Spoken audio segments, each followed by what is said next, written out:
Welcome to Travel Tuesday with Teresa, the ultimate source of wanderlust inspiration. Join the journey led by your host, Teresa Belcher, founder of Honeymoon Islands.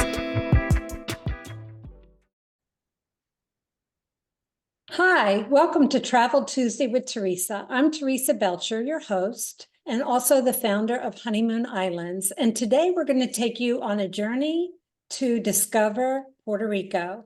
And my co-host today is Maggie from Bennett Mercado. Welcome, Maggie. Thank you for having me.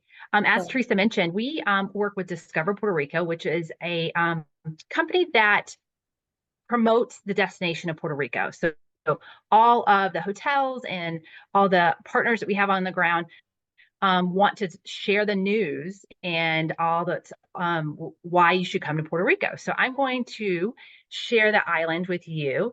And I think many of you have probably been there, but it's probably a good reminder of what all there is to do and see on the island. So what's new in Puerto Rico? It got a lot of fanfare and attention after the hurricane, but has been rebuilt and is back better than ever. So we always like to share what's new with Puerto Rico.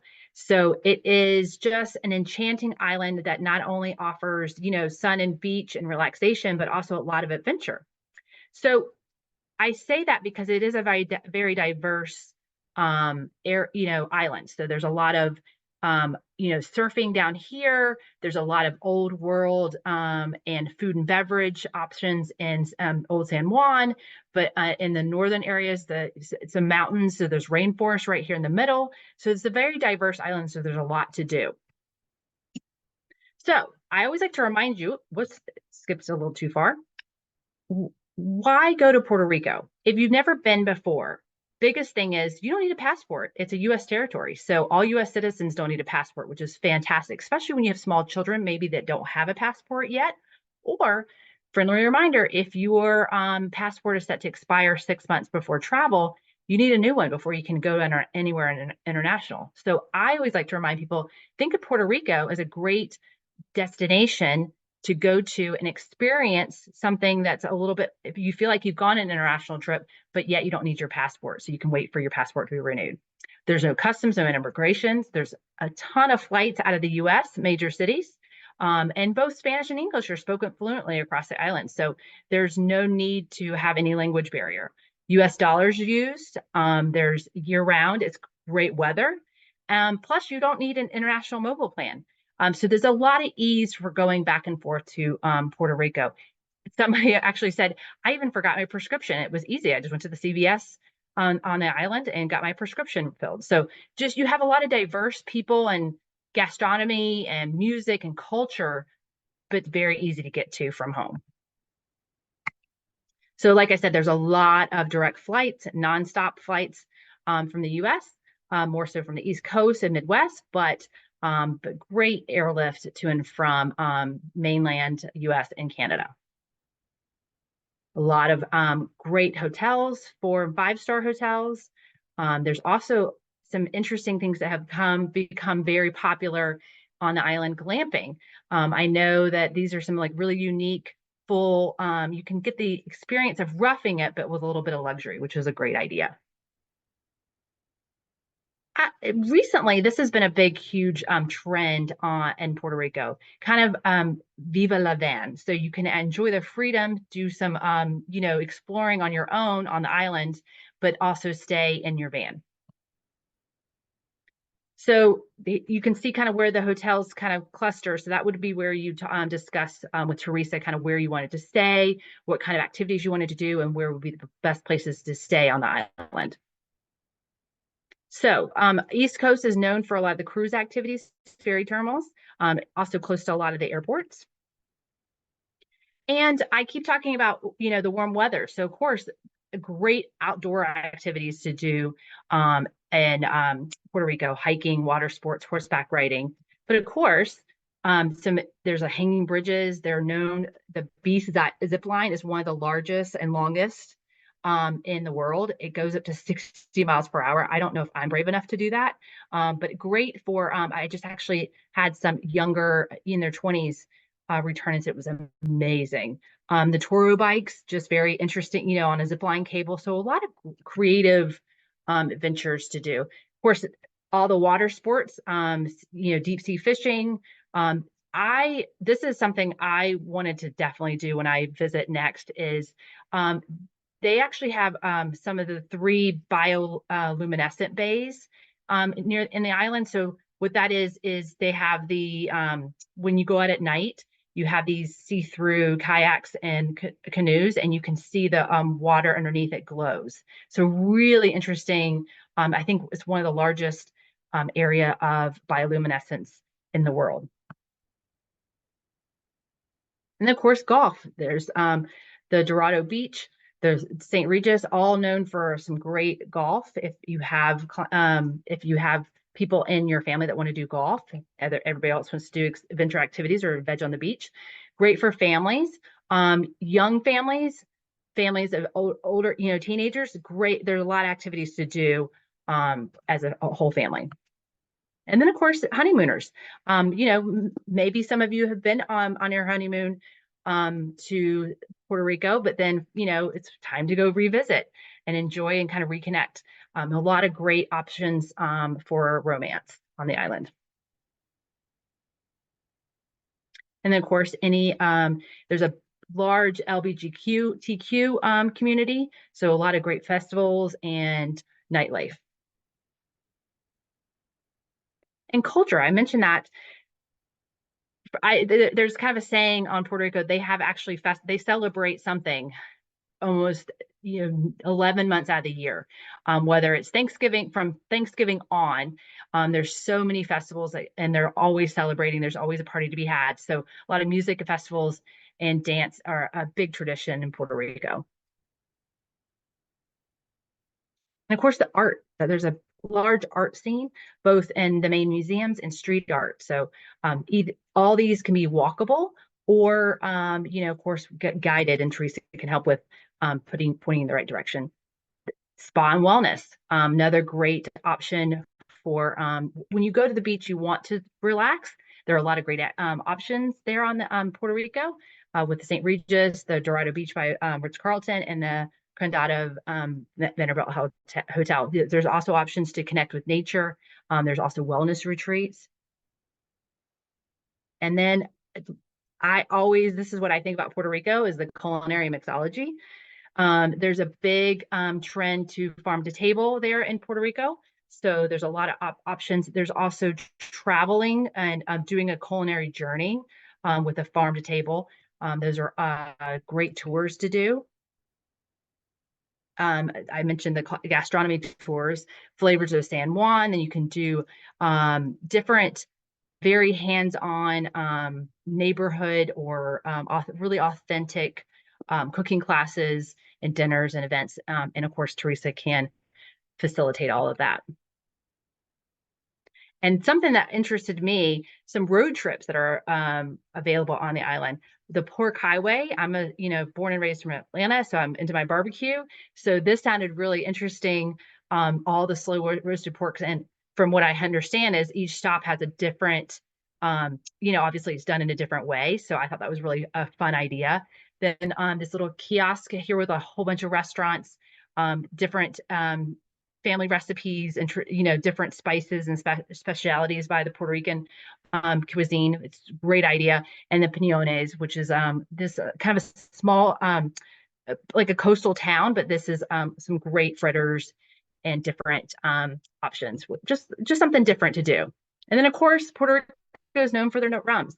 Obviously, this is where the Piña Colada was invented, although the story of who actually invented it is a little bit there's warring stories on that, but you can visit one of the many distilleries on the island and do a tasting. And they actually have the microbreweries have really come on strong on the island. So a lot of different options for microbreweries. If you have anybody in your family that's really into local craft beers and tasting all that, so that's a lot of fun. And then the coffee plantations. These are great.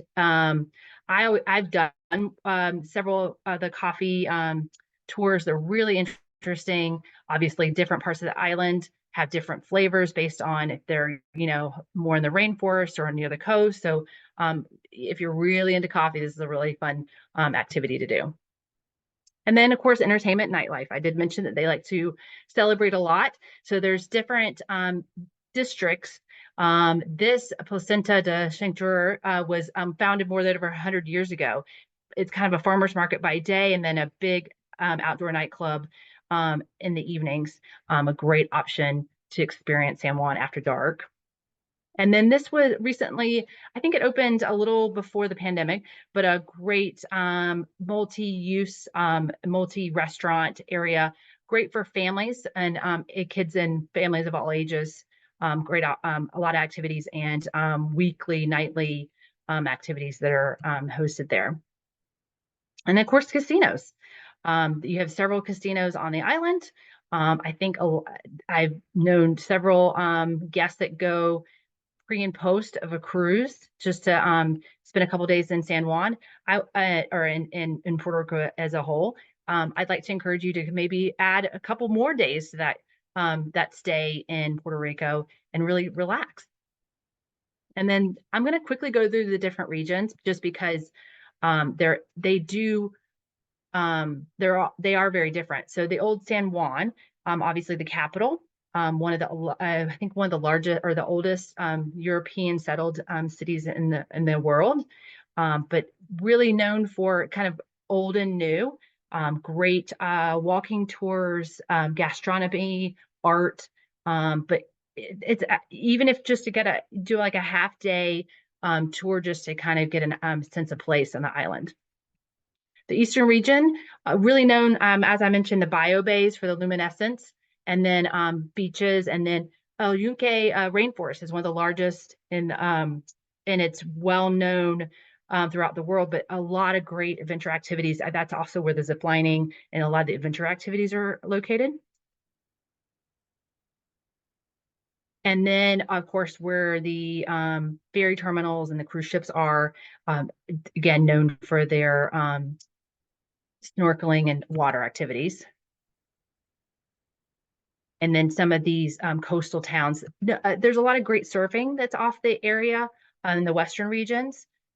Just very unique areas. And it, depending on what you want to do, we can discuss with Teresa where you best where the best places to stay. And actually, you could do a dual stay on different parts of the island. So you feel like you've really kind of explored the island itself. So this is a cave park that actually has opened in the last couple of years, and just a great different activity to do. It's 220 caves and caverns, and you can explore them all and just go on a great tour during the day. And then an outdoor climbing gym, which is really a fun idea to do.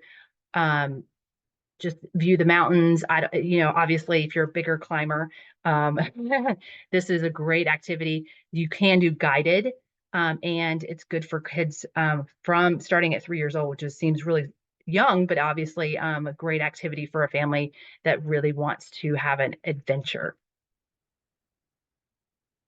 So some of the top things that we think that is a great, experiences that would be great for visiting Puerto Rico. I mentioned the El Yunque National Forest, food tour. I'm definitely doing the pork tour the next time I go, along with doing the kayaking through the bioluminescent bays. I think that's a really a once in a lifetime activity. Of course, cave dive, going caving, body rafting, doing exploring the city of Ponce, and taking a walking tour of Old San Juan, like I mentioned, coffee tasting, and some of the agritourism is really interesting.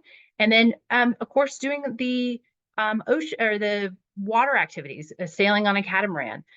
There's just so much to do. You could be as active or as inactive as you'd like, but there's a lot of options in Puerto Rico. Thank you. Yeah, Matt. That was great. You're welcome. I have a lot of clients who go to Puerto Rico. I think Puerto Rico saw a resurgence during the pandemic. Absolutely. Because people really didn't want to go to other countries. They wanted to stay in the United States, but yet get that tropical feel. So I think Right. Puerto Rico really got a resurgence then. And I actually have a lot of girls' trips booked there because the nonstop flights from the East Coast and moms who go away for the weekend, they want a quick easy in and easy out because Exactly. it's a short, it's a short weekend. And if anything happened to the kids or the husband and they need to come back, it's like, I'm on a plane. I'll be there in like a couple hours. Right. Well, and that's why I like to remind people that if you passports are about to expire, but we still want to get away. So this way you have kind of an international or a very unique, experience, whether it's, what activities you're going to do or the gastronomy or the festivals, but to enjoy that, but without having to worry about the passport situation. So you do feel like you left the country, but it's so convenient. Like you said, you could do a long weekend. You can do 4 days, or you can bring your kids along because they'll easily, there's so much. I think we are trying to remind everybody there's so much to do on the island. You can be as active or as relaxed as you want to be. If you just want a beach vacation, but the weather's always good there. So it's a great backyard option. But with a lot of authenticity and unique experiences. Pick your choice, spa, golf, beach. I know. Shopping, food tour. I mean, just hiking and those bikes on the, the zip line. That would be a hard no for me. I know, but we've had a lot of families that have small children, but also in the larger family have teenagers, college students, grandparents. That's why everything's fairly close on the island. So everybody can do everything they want to do and still spend the time together. So it's because sometimes when you pick these faraway destinations, getting to and from activities, it could be kind of be consumed with the transfers to and from some of these unique, whereas, you can spend a whole week in Puerto Rico and still not do everything that there is to offer. And I think it would be such a shame for all you cruisers out there not doing a pre or a post or both. That's why I brought it up. You're spending all that time and all the money to see the Caribbean island, but you're not seeing our American Caribbean. So yeah. And it has a lot to offer right there, and it's easy. It's easy. And you always want to do a pre before the cruise, because if there's a flight delay or a cancellation, you want to have that buffer. And then really kind of pamper yourself after the cruise. After you go, a post stay in Puerto Rico would be a great unwind and detach and doing the spa and all that stuff. So if anybody is watching and you're interested in planning a trip to Puerto Rico, please reach out to me. My contact information is below this podcast or at the end. You can get my email at honeymoonislands.com. That's my website. So until then, if you can dream it, we will create it. Bye. Stay tuned for more episodes that will unveil new horizons and immerse you in the beauty of global discovery. Don't forget to like, subscribe, and hit that notification bell. Until next time, if you can dream it, we will create it.